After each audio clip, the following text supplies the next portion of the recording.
እሸቱ መለሰ ኮሚሽን መብላቱን የሚያሳዩ ማስረጃዎች እነዚህ ማህተም ከጀርባ ሁሉ ሳይቀር ማህተም ያላቸው ጸበልተኛ ሆናችሁ አልወጣም ብሏችሁ ያላችሁ ሰዎች አንደኛ ማድረግ ያለባችሁ ምንድነው? የኢትዮጵያ ቤተክርስቲያን የምታመልከው ክርስቶስ ነው አይደለም።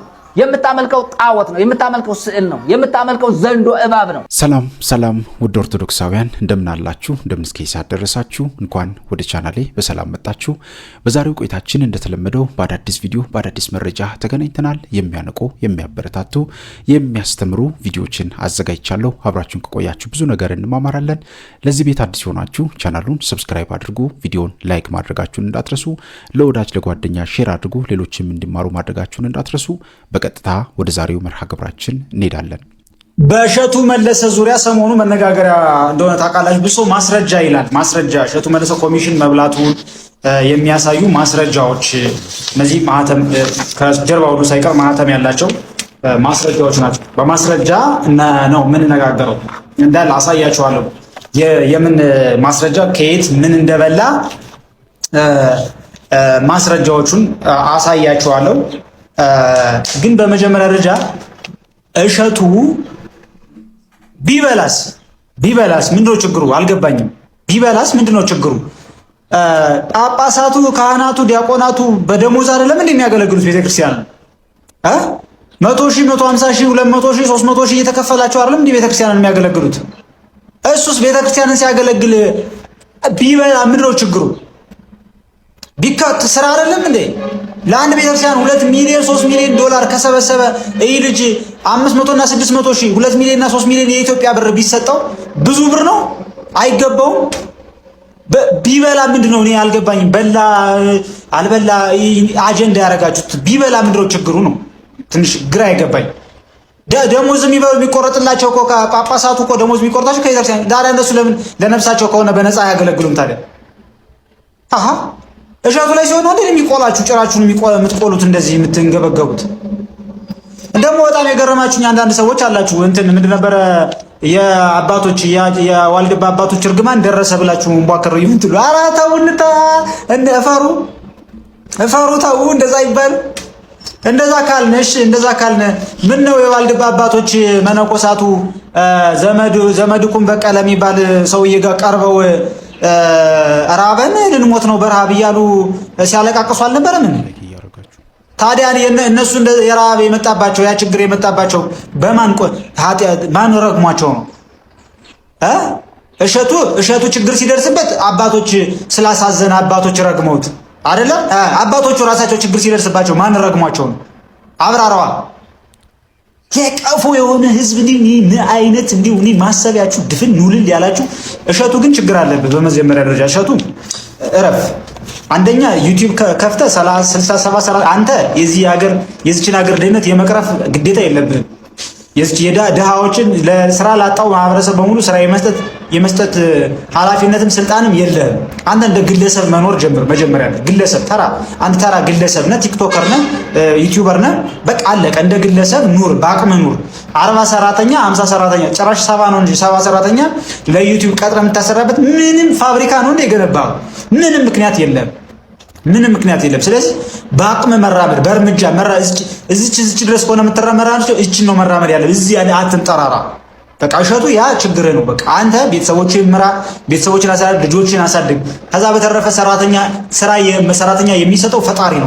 በመድኃኒዓለም ስራ ጣልቃ አትግቡ። ስራ ላጣ ሰው ስራ የሚሰጠው መድኃኒዓለም ነው። መድኃኒዓለም ጋር ሂዶ ያልቀስ፣ ስራ ይሰጠዋል። ስራ የሌለው ሰው ድህነቱ ላይ መላቀቅ ከፈለገ መድኃኒዓለምን አጥብቆ ያዝ። መድኃኒዓለምን የያዘው ድሃ ሆኖ አያቅምም አይሆንም በመጨረሻ። ምክንያቱም የዚህ ሁሉ ምድር ሀብታም ባለቤት ስለሆነ መድኃኒዓለም ማለት ነው። ስለዚህ እሸቱ እቺ መንበላጠጡን አቆማት። ያን 70 ሰራተኛ ቀጥረ እንደዚህ ነው ፋብሪካ ስትገነባ ስትደርስበት በአቅም ትቀጥራለህ። አሁን ግን እንደ አቅም ኑር።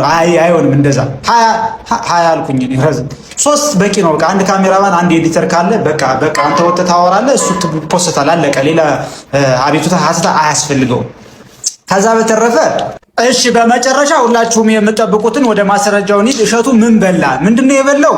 ጾም ከመፈታቱ በፊት ከሐምሌ 5 በፊት የጾም ምግብ ነው የሚበላው እሸቱ። የጾም ምግብ በልቷል። የጾም ምግብ ነው የበላው። እሱም የተለያዩ ሬስቶራንቶች በልቷል። አዝመራ ሽሮ፣ ጽጌ ሽሮ የተመዘገበው እዚህ ማለት ነው። ጽጌ ሽሮ በልቷል።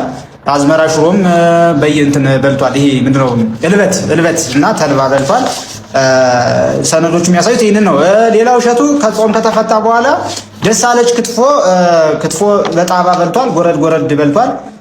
እንዲሁም ደግሞ አብይ እንትን የወደ አቢሲኒያም እዛም የባህል ምግብ አዳራሽ እዛም ጋር ከ3 ሰዎች ጋር ሆኖ እንደዚሁ ደግሞ ክትፎ እና ጎረድ በልቷል። ያ ነው ማስረጃዎቹ የሚያሳዩት። የበላው ይሄንን ነው የበላው። ጸበልተኛ ሆናችሁ አልወጣም ብሏችሁ ያላችሁ ሰዎች አንደኛ ማድረግ ያለባችሁ ምንድነው? ለምንድን ነው መንፈሱ ያልወጣው? እኔ ጋር ምንድነው የቀረው? እርሾ ዓለም የበጠበጠው የወይን ጠጅ ውስጤ ምድራዊ የሆነ ብጥብጥ ነገር ውስጥ ያለ እሱ ወጥቶ ክርስቶስ በእኔ ላይ ሪፕሌስ ያላረገው አዲሱ የወይን ጠጅ ገብቶ እኔ ላይ ያልሰራው ለምንድን ነው? እኔ አሮጌ አቁፋዳ ስለሆንኩኝ ነው። በአሮጌ አቁፋዳ ላይ ወይም በአሮጌ የወይን ጠጅ መያዣ ላይ አዲስ ወይን ጠጅ ብትከቱበት ያፈነደዋል ነው የሚለው። አርጎ ያፈነደዋል። ወንጌል ነው የሚናገረው። ያፈነደዋል። በአዲስ አቁፋዳ ግን አዲስ ወይን ጠጅ ስታደርጉ ይጠባበቃል ይላል።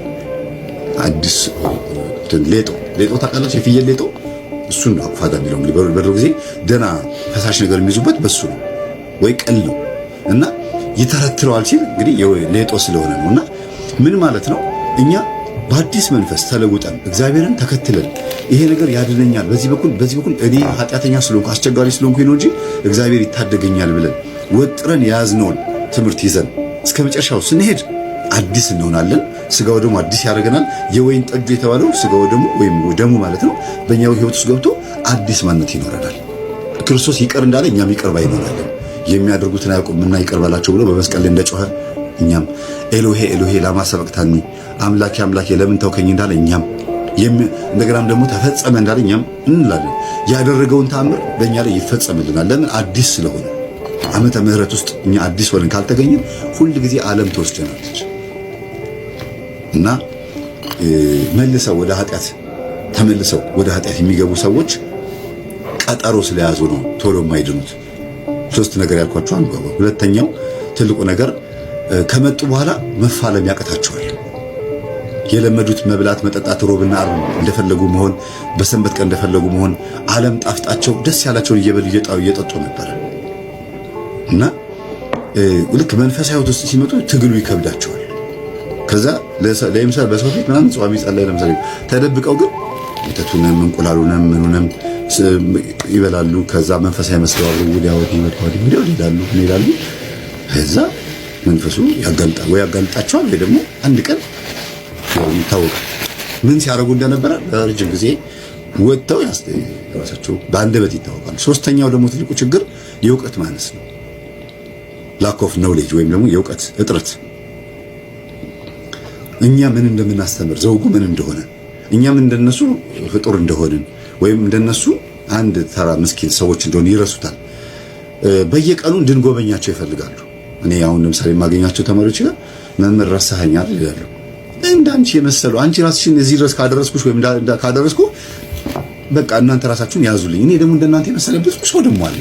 የራሴም ህይወት ደግሞ አለ። ልጆች ያሉ የግል ህይወት ያለ እኔ ላይ የገባው መንፈስ ደግሞ መፋለም አለ። እኔም ደካማ ነኝ ብዬ እነግራቸዋለሁ። ግን በቃ ከነ አመላቸው ከነ ጸባያቸው ከነ አኩራፊነታቸው ከነ ችግራቸው ይመጣሉ። ትሪት እናደርጋቸዋለን፣ በዛው ይጠፋሉ። ስለዚህ ምንድነው የምናደርገው? እስኪመለሱ ደግሞ እንደገና እንጠብቃለን። ስለምን ተያይዘን ገነት መግባት ስለምንመኝ ነው። እና ያልጨረሱት ኃጢአት አለ። አንዷ ምን አለችኝ አልኳችሁ ቆይቷል። አንቺ ምንድነው ቲክቶክ ላይ የምትለቂው አልኳት። አይ መምህርዬ ቆይ አለች። ምን ነው በቃ በጣም ከባድ ከሆነ ኃጢአት ውስጥ እንደወጣሁኝ እንዲታወቅልኝ በደንብ ኃጢአት እንትን ያልኩኝ ነው። እንዴ ምን ማለት ነው? ቤተሰቦች ስላንቺ የነገሩኝ ይሄ ነበር መልኩ አይቀርማችሁ። በጣም ከባድ ከሆነ ነገር ውስጥ እንደወጣሁኝ እንዲታወቅ እንዲያደርግ ነበረ ብዬ እንትን ለመለጠፍ እንዲመቸኝ ምናምን እስማ በጣም የተያዘበት ይኸው። ግን ዓለም ላይ ጠፍታ ቀረች። መች መጣች? እንዲያውም ደውዬ ዓመት በዓል ጊዜ 2018 ላይ የት አለሽ ፈልጌ አጣሁሽ፣ አይኔ ቅዳሴ ላይ ከርተት አለ የምትቆሚበት ቦታ ላይ ብዬ ጽፌ ላኩላት። ለምን መጀመሪያ ቀር እንዴት እንደምትጸልይ አዲስ ዓመት ሲሆን አታቋርጭም ነበር፣ እዚህ ቦታ ላይ ትመጪ ነበር። የት አለሽ አልኳት። መምህር ፈለከኝ አለችኝ። አዎ። አጣኸኝ አለችኝ። አዎ። በለስ ቅጠል ተሸፍኜ ተደብቄያለሁ እና የእንባ ምልክት ማመርጋ ካጻፈችልኝ። ምን ሆነሻል ስላት፣ አይ አንዳንድ ጊዜ ለካ የማይሆን ሐሳብ ተራ የሆነ ሐሳብ ማሰብ ጥሩ አይደለም። እኔ ዓለምን ጭርስ አድርጌ ልምጣት ብዬ ያሰብኩት ኃጢአት ጥሞኝ ወይ ምናምን ሳይሆን ስመጣ ህዝብ የሚማር እንደዚህ ብሎ ነገር አለ እንዴ? ጠፍተሽ ቀረሽ እኮ በዛው ሰው እንዲማርብኝ ብለሽ እንደገና በዓለም ኃጢአትን እያረግሽው እየፈጸምሽው እንዴት ነው ሰው የሚማር? ለዚህ ነገር አለ እንዴ ብዬ መክሪያት በዛው መሆኑ ጠፋች። የለችም ስቲል እስካሁን ድረስ አይኔን ማየት ከብዷታል። እና እኔ የምለው ምንድነው የሚያዋጣው ቤተክርስቲያን ውስጥ ሆኖ መንፈሳዊ ህይወት ውስጥ ሆኖ ጸሎት ክፍል ሆኖ መፋለም ነው። የኢትዮጵያ ቤተክርስቲያን የምታመልከው ክርስቶስ ነው አይደለም። የምታመልከው ጣዖት ነው። የምታመልከው ስዕል ነው። የምታመልከው ዘንዶ እባብ ነው። የምታመልከው ሌላ ጣዖት ነው። እንዲያውም መዝሙረ ዳዊት ላይ ስንመጣ አፍ በሞይ ይነቡ፣ አፍ እያላቸው የማይናገሩ፣ አይን በሞይ ይሬዩ፣ አይን እያላቸው የማያዩ፣ አንፍ በሞይ ያጼን ነው፣ አፍንጫ ያላቸው የማያሸቱ። ክቡራት በእግዚአብሔር ስም እንደምን አላችሁ? እግዚአብሔር የተመሰገነ ይሁን። ይችን መልእክት ኮፒ ሊንክ ሸር አድርጋችሁ ለዚህ ሐሰተኛ ነብይ እንድታደርሱልኝ እላለሁኝ። ለምን ሲባል የሚዋሸው ሐሰት ላይ በአደባባይ የሚናገር ሐሰቱ እንዲገለጽ መልስ ካለው መልሱን እፈልጋለሁ። እርግጥ ለሐሰተኛ መልስ የለውም። ሐሰቱን የሚናገረው በአደባባይ ኢየሱስ ክርስቶስ መድኃኒታችን ኢየሱስ ክርስቶስ በሚካኤል ክንፍ ተስዕሎ ነው ያረገው ወይንም በሚካኤል ክንፍ ነው ያረገው እያለ ይህንንም የሚናገር መጽሐፍ አላቸው ብሎ ነው ሐሰት እየተናገረ ያለው። ለሐሰተኛ ምንም መልስ ባይኖረው እንዲሰማው ፈልጋለሁኝ። ታላቁ ነብይ ዳዊት እንኳን የሚናገረው ምንድነው? በመዝሙር 46 ቁጥር 5 ላይ አርገ እግዚአብሔር በይባቤው እግዚእነ በቃለ ቀርብ፣ መድኃኒታችን ኢየሱስ ክርስቶስ በመላእክት ምስጋና በመላእክት እልልታ አረገ ይላል እንጂ በሚካኤል ክንፍ ላይ ተስሎ አረገ አላለም። ምን ያህል ሐሰት እንደሚናገር ሌሎችም መጻሕፍት ቅዱሳን ክርስቶስ በመላእክት ክንፍ በሚካኤል ክንፍ ተስሎ አረገ አላሉ። እርገቱን ሲናገሩ ራሱ በተዋሃደው ሥጋ አረገ ነው ብሎ የሚናገሩት እንጂ ምን ያህል እኔ የሚገርመው ለነገሩ ነብዩ ኤርምያስ እንደነዚህ ካሉ ሐሰተኞችን ሲናገር ወሰቁ ልሳኖሙ ከመቀስ ወሰቁ ልሳኖሙ ለሐሰት ከመቀስት ወአኮ እሙነ፣ ለእውነት ነገር አይደለ ለሐሰት ነገር አንደበታቸውን እንደ ጦር ይዘረጋሉ፣ ይሸምቃሉ ብሏል፣ ይከፍታሉ ብሏል። ስለዚህ ይሄ ሐሰተኛ ደግሞ የዲያብሎስ ልጅ ነው። መድኃኒታችን ኢየሱስ ክርስቶስ በዮሐንስ ምዕራፍ 8 ቁጥር 44 ላይ እንደተናገረው እስመ ሐሳዊ ውእቱ ወአቡሃ ለሐሰት፣ ሐሰት ይናገራልና የሐሰት ምንጩ ማን ነው? ዲያብሎስ ነው። ስለዚህ ሐሰት የሚናገሩ ሁሉ ደግሞ እናንተም የዲያብሎስ ልጆች ናችሁ ብሏል። አዚው ላይ የዲያብሎስ ልጆች ናችሁ። ዲያብሎስ ሐሰት የሐሰት አባት ስለሆነ አዳምና ሔዋንን አምላክ ትሆናላችሁ ብሎ ያሳሳተ ከገነት ያወጣቸው እርሱ ነው። አሁንም ይሄ ሰው ተከታዮቹን ከመንግስተ ሰማያት ከገነት እያወጣቸው ነው ያለው በሐሰት ማለት ነው። ሐሰት በመናገር እኔ እነሱን ተከትለው የሚሄዱ ሰዎች ካሉ በጣም አዝንላቸዋለሁ። ዲያብሎስ አዳምና ሔዋንን በሐሰት ከገነት እንዳወጣቸው አምላክ ትሆናላችሁ ብሎ እርሱም ደግሞ የማያገባውን የማያውቀውን እኔ በጣም ይገርማል እየተናገረ ተከታዮቹን ከገነት እያወጣቸው ነው፣ ከመንግስተ ሰማያት እየለያቸው ነው፣ ከእግዚአብሔር አንድነት እየለያቸው ነው። ይህንን ቢያውቁበት መልካም ነው ብዬ አስባለሁ። ሲቀጥል ደግሞ እንደው ንባቡን አስተካክሎ እንኳን ሳያነብ እንደው እኔ እኮ አለማወቅ እኮ ለነገሩ ምንም ለሰዎች አለማወቃቸው አይታወቃቸውም። ምክንያቱም ዕውቀት ስለሌላቸው ማለት ነው።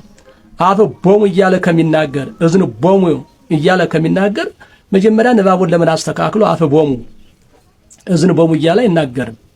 ጆሮ የላቸውም፣ አፍንጫቸው አያሸትም፣ አፍንጫ አላቸው አያሸቱም፣ ጆሮ አላቸው አይሰሙም፣ አፍ አላቸው አይናገሩም፣ የሚያመልኳቸው ጣዖት እያለ በዚህም ደግሞ ጣዖት እያለ ደግሞ እየመሰለ ተናግሮታል። መድኃኔዓለም ኢየሱስ ክርስቶስ ነው። ክብር ምስጋና ለእርሱ ይሁንና አሁን ከዚህ ጋር ጣዖት የተባለው ኢየሱስ ክርስቶስ ነው።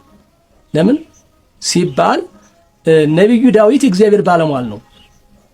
እኛ ደግሞ የምናከብራቸው እግዚአብሔር በሰጣቸው ቃል ኪዳን አማልደው ከእግዚአብሔር ጋር አንድ ያደርጉናል ብለን የምናመሰግናቸው የጸጋ ምስጋና የምንሰጣቸው እንደነ ዳዊት እንደነ ኤርምያስ እንደ ሌሎችም ቅዱሳን ጻድቃን ሰማዕታት ያሉትን ነው። ለነርሱ ጽላት ይቀረጽላቸዋል፣ በጽላቱ ላይ ስመ እግዚአብሔር ይጣፍበታል። በዚህ ምክንያት እነሱም ይመሰገናሉ። የጸጋ ምስጋና ሲመሰገኑ የጸጋ ስግደት ይሰገድላቸዋል። ሲሰገድላቸው አምላክ ተብለው አይደለም፣ ጣዖትም ተብለው አይደለም። ግን በተሰጣቸው ቃል ኪዳን ከእግዚአብሔር ጋር አንድ ያደርጋሉ ብለን ነው የምናመሰግናቸው። ስለዚህ አሁን ይህን ቃል ሲናገረው ዳዊት ይህን ቃል ተናግሮታል። ተናጋሪው ዳዊት ነው። ዳዊትን ምን እያለው ነው? ጣዖት ነው እያለው ያለው።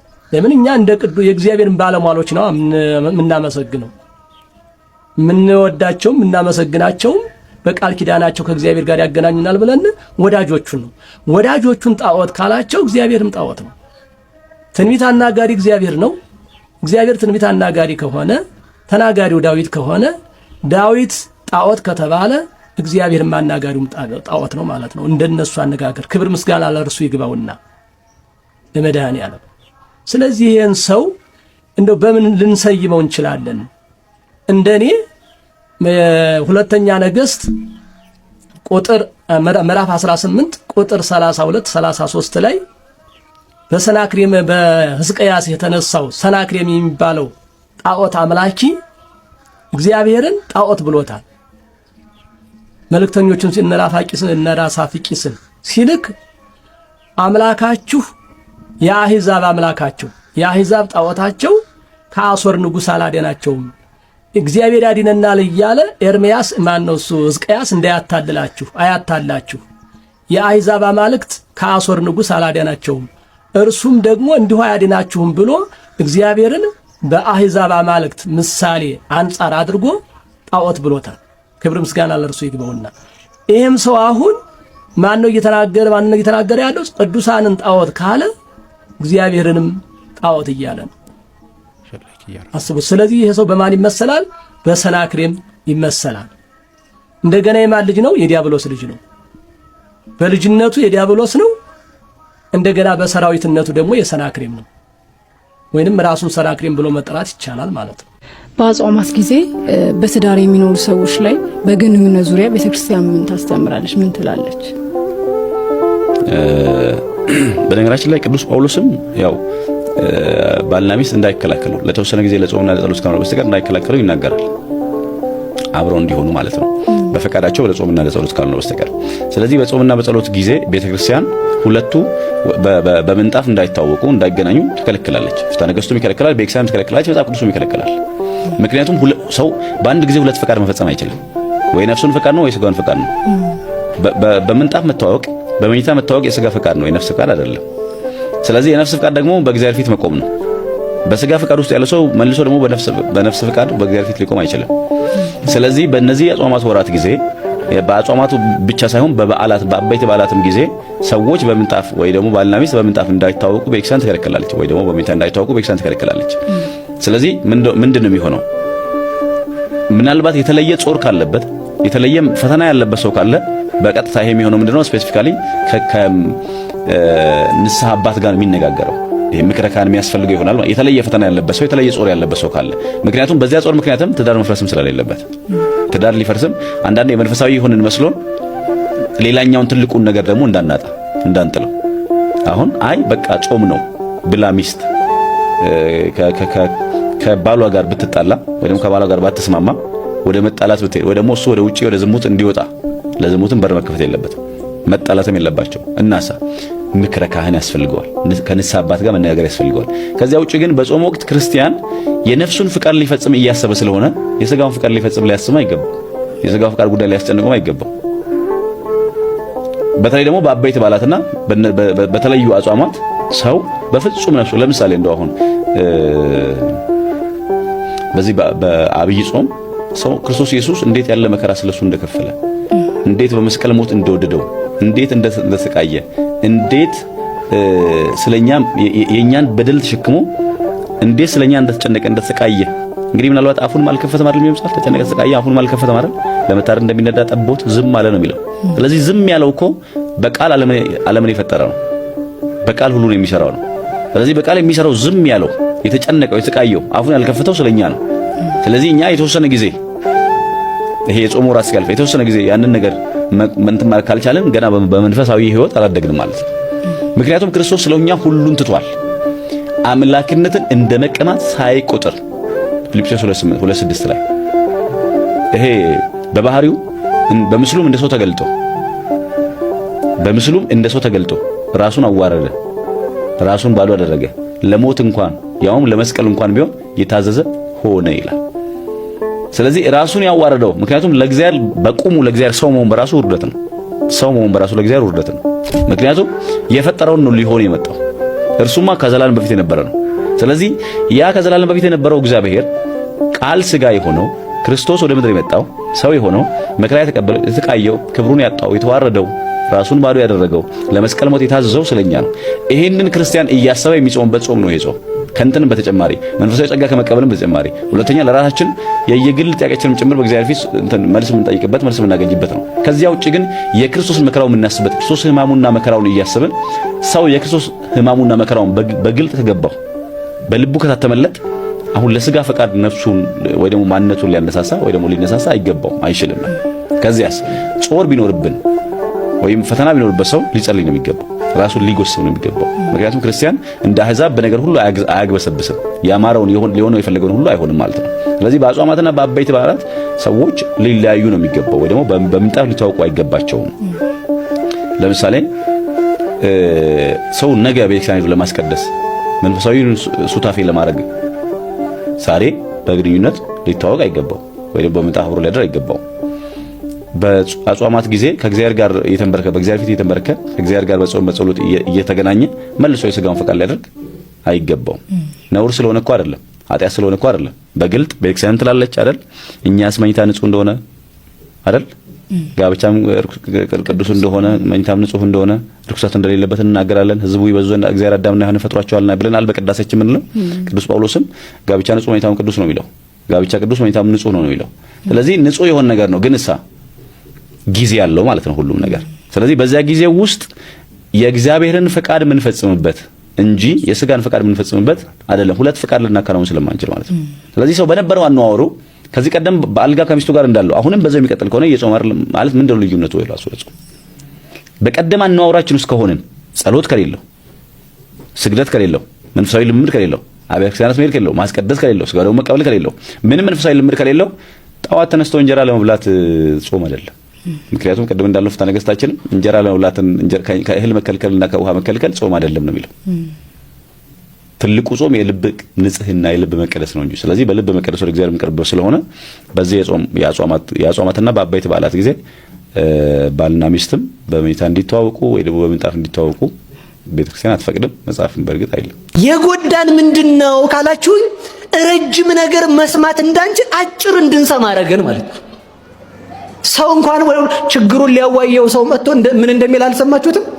ዝም ብለ ዋናውን ጉዳይ ነገር እንዲህ አሞኝ ከዛ ተነስቼ እዚህ ሄጄ ሲል ተው ዝም ብለ ዋናውን ነገር ዝም ብለ ዋናው የሚሰማ ሰው ጠፋ እኮ ተመልከቱ።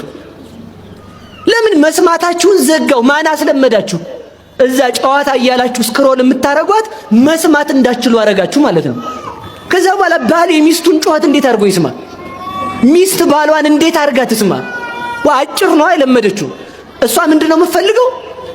ነገ እዚህ ቦታ እንሄዳለን ማለት ብቻ፣ ለዚህ ጉዳይ እንሄዳለን መረዳዳት የለም። ዝም ብለው ዋናውን ነገር ንገረኝ፣ ስራ ይዣለሁ። እግዚአብሔር ከእንዲህ አይነት አጭር ዘመን ያውጣን። የእውነቴን ነው። ከዚህ በኋላ ሰዓት እንደው ገታችሁ ነው ማየት ያለባችሁ። ካያችሁ አጭር ነገር መልመድ ለዚህ ያበቃል። ትሰማላችሁ? አሰሙ። ስልክ ሰው ይለያል አይለይም? ስልክ ሰው ይለያል አይለይም? እኔ የሆነ ሰዓት ላይ ስልክ እየጠፋ ሲያስቸግረኝ ሳጨበጭብ አለሁ እንዲል አደረኩት። እንደዚህ ሳረግ እሱ ይጮሃል እዚህ ነኝ ይላል ማለት ነው። ከዛ የት ነው ያለ ብዬ እኔም አነሳለሁ ማለት ነው። ሰው አሁን እንደዚህ አጨብጭበን ይሰማል? የኔን ስልክ አሁን ፓተርኗን ማንም አይከፍተት። ሴንስ አለ። ፊት እንኳን ስታቀርቡለት ይሄ እንትና ፊት አይደለም ይላል። ደም እንኳን ስታሳዩት ይሄ እንትና ደም አይደለም ይላል። ስትነኩለት አሻራ ያገኘ የሚከፍታችሁ ለምንድን ነው? ያገኘ እኮ ነው ከፍቶ ሲጭንብህ የሚያመሸው ስልክ ላይ ላይሆን ባንተው ስልክ ማለት ነው። ያገኘ ሰው አቁስሎ አንድ ወዳጅ ምን አለኝ፣ ቲክቶክ የሚባል ደልቻለሁ አለኝ። ምን ነው እለዋለሁ፣ መናደዱ ነው የባሰኛል። እና ምን አገኘህ እለዋለሁ፣ ሰላም አገኘሁ። ሰላም ማግኘት ከፈለጋችሁ ቲክቶካችሁን አጥፉት። እዛ ምድረ ወሬኛ እየመጣ ሲዘረግፍባችሁ እንደ ወሬውን አሁን ወደ ነገር ልመልሳችሁ። ስለዚህ ምንድነው ቢያንስ የሚከፍታችሁን ሰው ወቁ። እንዴ እናንተ ያገኘ ሰው ፓስወርዳችሁ መክፈት አለበት? ስልክ ሴንስ ሲያደርግ እናንተ ሴንስ መለየት ያቅታችኋል? ቆርቆሮ ሴንስ ያደርጋል፣ እናንተ ሴንስ አላችሁ? የክህደት ትምህርት መሆንና አለመሆኑን የክፋት እየተሰራ በቤተ ክርስቲያን ላይ እንደሆነ መለየት ትችላላችሁ? አንድ መረጃ ከተገኘ በያይክ ተሰርቶ በለው ያዘው ውቃው ደብልቀው አለቀ። አውግታችሁ ትጨርሱታላችሁ፣ ይጋገራል ማለት ነው። እና አጭር ነገር እንዳንለምድ መድኃኔዓለም ይርዳን። የራሳችሁን ከዚያ ሰፈር አውጡት። አጭር ንባብ ይላችሁ። አጭር ነገር የሰማ ሰው እድሜውም አጭር ነው ሊሆን የሚችለው። እኔ እንግዲህ እድሜው ያጥራል አላልኩም። እሺ እንደው እንዲያቀጥ ነው ብዬ ነው። እንዲያቀጥ ነው ማለት ቲክቶክ ማለት አጭር ነገር ስትሰማ ኖረ እግዚአብሔርን አልሰማ ብለህ እድሜ ሊረዝም ይችላል ወይ ብዬ ሳስበው ነው እንግዲህ። ምክንያቱም እግዚአብሔርን አለመስማት ምንን ያሰጥራል? በሉ ንገሩኝ። እድሜን ያሰጥራል። አላያችሁትም? ሕዝቅያስን 15 ዓመት ተቀንሶበት ሲያበቃ እንደገና ሲጸልይ ስንት ዓመት ተጨመረለት? 15 ዓመት። መጸለይ ነው እድሜ የሚጨምረው። ኃጢአት መስራት እድሜን ያስቆርጣል። እግዚአብሔር እድሜያችንን ይቀጥልልን። ወደ ነገር ልመልሳችሁ። ንጉሥ ማን ነው? ንጉሥ ማን ነው? ሁሉ የሚሰማው ንጉሥ እግዚአብሔር ኢየሱስ ክርስቶስ። ወደ ነገር ልውሰዳችሁና ልጨርሰው። አንደኛ ኢየሱስ ክርስቶስ ንጉሥ ነው ስንል ከዛሬው ጋር እናምጠው። ንጉሥ ያለው ሰው ገዥ ያለበት ሰው ይተኛል? ያ ንጉሥ አይቀርም። ንጉሡ ስራ አዟቸዋል። የንጉሡን ስራ ትሰራላችሁ? አስቡ እስኪ። እንሰራለን የምትሉ የማይቀር ንጉሥ ነው፣ የማይሞት ንጉሥ ነው። ንጉሡ የተናገረው አይቀርም። በሁለቱም ደግ ከሰጠም ሰጠነው፣ ክፉ ካመጣም አመጣ። ያ ንጉሥ ትእዛዝ አስተላልፏል። ትሰራላችሁ? አሰሩ። እስኪ እንሰራለን የምትሉ እስኪ ጥሩ። እቤታችሁ የመብራት ሳትከፍሉ አደራችሁ። ነገ እንመጣለን ካልከፈል ካሉ ትከፍላላችሁ? አከፍሉ? እስኪ የምከፍሉ እማከፍሉሽ እንዳሉ እንዳያዩዋችሁ ኋላዋ። የመብራት እኮ ሳይከፍል አያድርም ሰው። እንዴት ግድ ነው? ይቆርጡታል። የውሃ ሳይከፍል አይነጋም። ግድ ነው፣ ይቆርጡታል። ትከፍላታለህ ላብላብ እያለ ተበድረህም ቢሆን ማለት ነው። የክርስቶስን ለምንድን ነው መስራት ያቃተን? ንቀነዋል ይሆን ወይ? ላጣላችሁ እኮ አይደለም የመጣሁት። ተመልሰን አሁንም ቢሆን ማረኝ እንድንለው ነው የፈለግኩት። እመጣለሁ ብሎን ይህን አድርጉ ብሎን፣ እሺ መንግስት ሲያዝህ ትሰራለህ፣ ፖሊስ ሲያዝህ ትሰራለህ። እግዚአብሔር ሲያዝህ ማሰበው ምን ሆነ ነው? እመጣለሁ እኮ አለ። እመጽእ ካይበ ወነሳክሙ ከመ ተሃልው ምስሌ፣ ከኔ ጋር ትኖሩ ዘንድ እኔ እመጣለሁ። እኔ የዘላለም ንጉሥ ነኝ። አልፋው መጀመሪያውም መጨረሻውም እኔ ነኝ። ቢነግስብህ ቢቀጣህ፣ መብራት ቢቆርጥብህ ፀሐይ አለ። ውሃ ቢያጠፋብህ ጉድጓድ ሄደህ ትቀዳለህ። ምግብ ቢከለክልህ ዘመዶች ጋር ሄደህ ወሬ አስታግሰህ ልትመጣ ትችላለህ። ክርስቶስ ብርሃንን ካጨለመ ማን ሊያበራልህ ይችላል? ክርስቶስ ካሰረ ማን ሊፈታ ይችላል? ክርስቶስ ከፈረደብህ ማን ይግባይ ሊጠይቅልህ ይችላል? ምድራዊ ንጉሥ ቢፈርድብህ ነገ ያልፋል። ባያልፍም ሞተህ ታርፈዋለህ። ክርስቶስ ከፈረደብህ መቼ ነው የሚያልፈው? ክርስቶስ ከፈረደብህ ሞተህ አታርፈው፣ ለዘላለም ነው ከሞት ተነስተህ ሲኦል የምትገባው። እንግዲህ ውድ ቤተሰቦቼ በዛሬው ቆይታችን በዛሬው ትምህርቶቻችን ብዙ ነገር የተማርንበት፣ ብዙ መልእክቶች የተላለፉበት፣ ብዙ ነገር የተማርንበት ቆይታ ነበረ። በቀጣይም በሌሎች ርዕሰ ጉዳዮች በሌሎች ቪዲዮዎች እስከምንገናኝ ድረስ የቅዱሳን አምላክ ከሁላችን ጋር ይሁን። በሀገር ውስጥም ከሀገር ውጭም ያላችሁ ኢትዮጵያውያን ኤርትራውያን ቤተሰቦቼ በያላችሁበት ሰላም እግዚአብሔር ከሁላችሁ ጋር ይሁን። ይህንን ቪዲዮ ለወዳጅ ለጓደኛ በቅርባችሁ ለሚገኙ በሩቅም ላሉ ለወዳጅ ለጓደኛ ሼር አድርጉ። እንዲማሩ እንዲቀየሩ ማድረጋችሁን እንዳትረሱ። ይቆየን። አሜን።